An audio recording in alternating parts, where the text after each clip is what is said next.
কিন্তু আমাৰ লক্ষ্য হ'ল যে জুবিনক লৈ জুবিনে আধৰুৱা যি কাম এৰি থৈ গ'ল তাক সম্পূৰ্ণ কৰা, এইটো হ'ল আমাৰ কাম। সেইটো কাৰণে আমি প্ৰত্যেক সমষ্টিত একোখনকৈ মিউজিক স্কুল, মিউজিক কলেজ কৰিব খুজিছোঁ, জুবিনৰ প্ৰতিমূৰ্তি কৰিব খুজিছোঁ।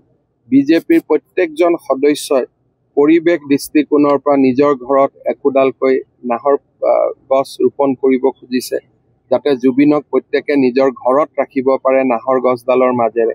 আমি পজিটিভলি চিন্তা কৰিছোঁ। আমাৰ গোটেই চিন্তাটো হ'ল ইতিবাচক, আমি পজিটিভলি লৈ যাম। আৰু বহুতবিলাক জুবিনৰ কথাৰ পৰা, জীৱনৰ পৰা বহুত শিকিব পাৰি।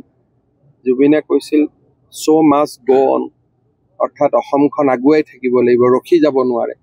আমি জুবিনে যিবোৰ কৈ গৈছিল তাকে আমি ৰূপায়ণ কৰাৰ চেষ্টা কৰি আছোঁ। সেইকাৰণে জুবিনৰ প্ৰকৃত অনুৰাগীসকল এবাৰ ৰাস্তাত ওলাই অহাৰ প্ৰয়োজন আছে।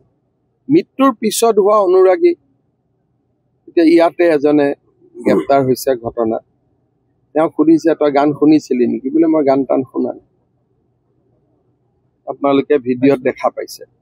আৰু মানুহজনে সিদিনাখন তেওঁ সন্মুখত থাকিলে, পিছত ক'লে যে ন্যায় দিব লাগে। পুলিচে কি ন্যায় দিব লাগে? বোলে চবেই ন্যায় দিব লাগে কাৰণে ময়ো ন্যায় দিব লাগে বুলি কৈছে। বোলে তই জুবিনৰ গান কেতিয়াবা শুনিছিলি নেকি? বোলে শুনা নাই। সেইকাৰণে মৃত্যুৰ পিছত হোৱা অনুৰাগীসকল আৰু মৃত্যুৰ আগতে থকা অনুৰাগী, এইটোৱে হৈছে আটাইতকৈ ডাঙৰ পাৰ্থক্য। আজিতো আন্দোলন শেষ হৈ যাব। যদি হিমন্ত বিশ্ব শৰ্মাই পদত্যাগ কৰি দিয়ে, 50% আন্দোলন আজিয়ে শেষ হৈ যাব। আৰু যদি গৌৰৱ গগৈক মুখ্যমন্ত্ৰী পাতি দিয়ে, বাকী 50% আন্দোলনো শেষ হৈ যাব। এই আন্দোলনটোৰ উদ্দেশ্য জুবিনক ন্যায় দিয়া নহয়।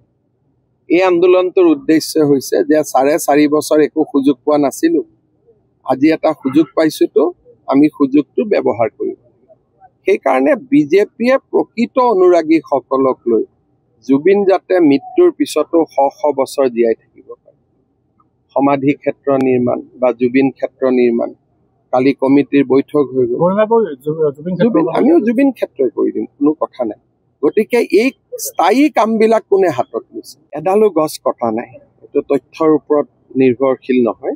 আপোনালোকৰ লগত আমি একেলগে গছবোৰ চাব যাম। প্ৰত্যেকজোপা গছ জীয়াই আছে, এইটো এটা ভুল ব্যাখ্যা। গছবিলাক সুন্দৰভাৱে জীয়াই আছে। আৰু মৃত্যুৰ আগতে জুবিনৰ লগত মই কথাও পাতিছিলোঁ। মোক কৈছে দাদা গছবোৰ জীয়াই থাকিব, মই গেৰেণ্টি দিছোঁ জীয়াই থাকিব। গতিকে এইবিলাক হৈছে অপপ্ৰচাৰ।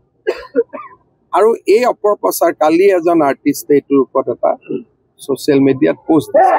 জীৱনকালত জুবিনে তেওঁৰ বিষয়ে কি কৈ গৈছিল। এতিয়া চবেই ভাবে যে এনেকে পোষ্ট দি জুবিনৰ খালী থকা জেগাখিনি মই লৈ ল'ম। সেনেকেতো হ'ব নোৱাৰে। সমাজে ভূপেন হাজৰিকা, জুবিন গাৰ্গ, জ্যোতিপ্ৰসাদ আগৰৱালা, বিষ্ণু প্ৰসাদ ৰাভা এবাৰেই জন্ম দিয়ে। যিকোনো খবৰৰ বাবে যোগাযোগ কৰক 7099017330 লগতে 7099017110 নম্বৰত।